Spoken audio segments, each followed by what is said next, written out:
pessoas que eu estou chamando, entre aspas, homens de bem, leram o mesmo evangelho que eu li? Os apóstolos entenderam, depois de muito custo, a mensagem. Um cristão não julga, não faz acepção de pessoas, não condena outro ser humano, porque esse é um atributo exclusivo do divino, nunca de um ser humano. Quem te instituiu o juiz do teu irmão?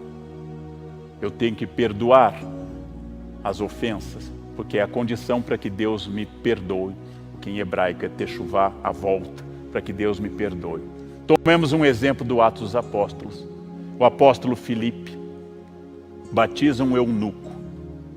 Imagina o apóstolo Filipe no século 21 em redes sociais, dizendo ao eunuco como um homem de bem transformado: você não pode ser batizado porque só existem homens e mulheres, você é um anormal, você tem disforia de gênero, você teve uma automutilação, você é um monstro e você vai destruir a família. Por ter uma disforia de gênero, você vai destruir a família, porque eu sou obrigado a separar da minha mulher, porque surgiu um eunuco. É uma regra incompreensível, mas parece que é assim. Meu casamento acabou, não posso mais criar os meus filhos, porque existe disforia de gênero.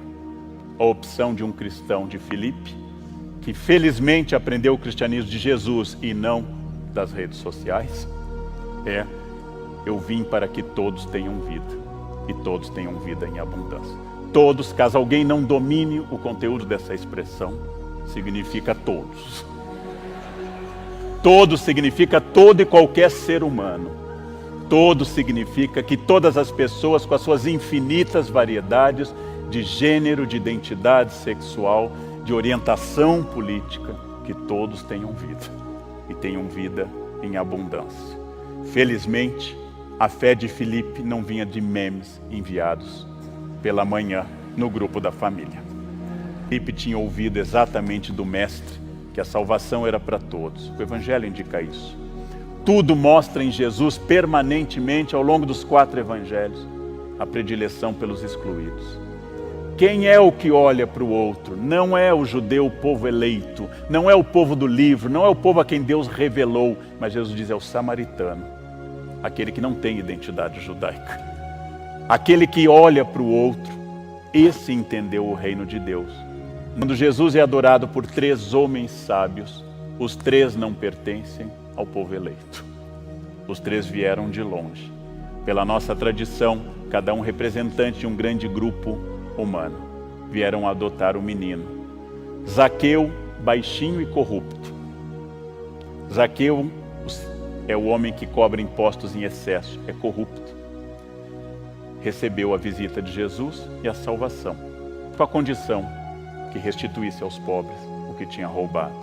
Um centurião romano, um invasor da terra sagrada, aquele que é visto pelos zelotes, os radicais políticos da época de Jesus, como supremo mal, tem sua casa abençoada e contra a saúde da sua família graças a Jesus. Mas não precisamos ir aos excluídos. Os 12 apóstolos seriam uma amostra absoluta do fracasso do RH de Jesus. Cada um pior do que o outro. Ao traidor Judas, clássico, que comete a simonia suprema, que é a felonia, ou seja, a traição do seu superior. Está lá, segundo Dante, na última vala do 9º círculo. Mas o chefe dos apóstolos negou a Jesus no momento mais dramático. Negou a Jesus 3 vezes para caracterizar que era reincidente e consciente disso. Quase todos os apóstolos simplesmente fugiram. Ficou João, apenas um entre os outros sobreviventes, entre os 11 no total nessa altura. Filhos do trovão alguns, que quando o mestre suava sangue, decidiram tirar uma soneca. Quando o mestre agonizava no horto, dizer: nós estamos com sono. E dormirem, fracos, traidores, incapazes de ficar acordados durante a cena mais dramática, que é Cristo num fenômeno de hemosudorese, ou seja, suando sangue. Foi a eles que Jesus buscou para fazer a quenose, e não a homens de bem, e não os que frequentavam sempre o templo. São os homens que batiam no peito e se inflamavam de orgulho por serem justos e honestos e normais, que Jesus condenou mais ativamente. Logo, Não precisa ser um teólogo ou um tradutor de grego bíblico. Não precisa ser um profundo estudioso, porque o texto do Evangelho se abre à compreensão também do simples, para entender que não é possível ser cristão e ser racista. Não é possível ser misógino e ser cristão. Não é possível manifestar preconceito com mulheres, com negros ou com gays e continuar se intitulando cristão. Não é possível cultivar o preconceito e dizer que é em nome de Deus. Não é possível pregar o ódio e se considerar cristão. Mas é plenamente possível ser pecador e ser cristão. É plenamente possível ser pecador e arrepender-se, ser perfectível e não perfeito, ser solidário com o imigrante, o excluído, os que habitam as margens da humanidade e tentam superar seus próprios defeitos. E os doutores da lei? E os que batem no peito por serem corretos e justos e seguem todas as regras? Estes serão precedidos pelas prostitutas no reino dos céus. Profecia de Jesus. Exatamente aquele homem de bem que vira o rosto na cidade para as prostitutas ficará atrás delas. Conclusão da parábola do filho pródigo extraordinário no Evangelho de Lucas. Não foi o filho que ficou em casa cumprindo as normas.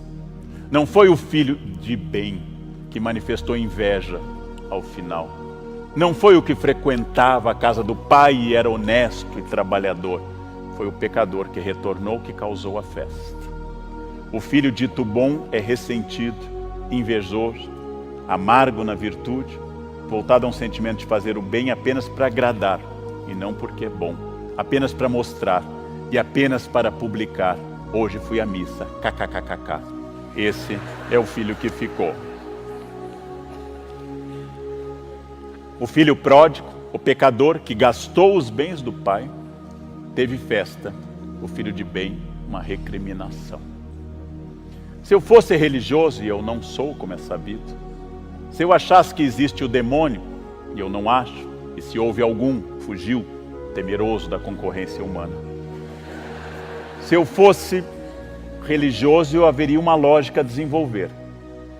Quem seria o ser que eu, demônio, procuraria para abalar os alicerces da Boa Nova? Quem eu procuraria para destruir a obra de Deus? O dano do corrupto é imenso. A falha moral de um pedófilo é gigantesca e uma ofensa profunda à divindade. Mas esses pecadores causam a exaltação da virtude. Diante de um ser maldoso a ponto de prejudicar uma criança, as pessoas de bem se horrorizam. No fundo, esse pecador terrível, continua sendo terrível, reforça a virtude nas pessoas, exatamente com o seu erro. Não seria ele que eu procuraria. Eu procuraria o homem de bem, o fariseu batizado. Porque os pecadores declarados provocam reações morais e desejo de virtude ao mostrarem seus caráteres hediondos. O homem de bem que proclama em nome de Deus que é eleito e amado pelo Criador, é esse que destrói a mensagem cristã. Se existe um demônio inimigo do plano divino, ele estaria ao lado daquele que em nome de Jesus fica rico, em nome de Jesus incita o ódio, em nome de Jesus defende a tortura. Este é o verdadeiro filho do demônio, é o verdadeiro mal.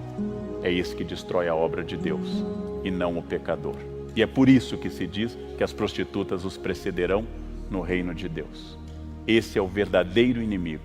O religioso que customiza Deus para atender seu projeto de enriquecimento ou a seu projeto político. Esse é o grande, o maior, o absoluto filho do demônio. Esse é o grande, o maior, o absoluto filho do demônio.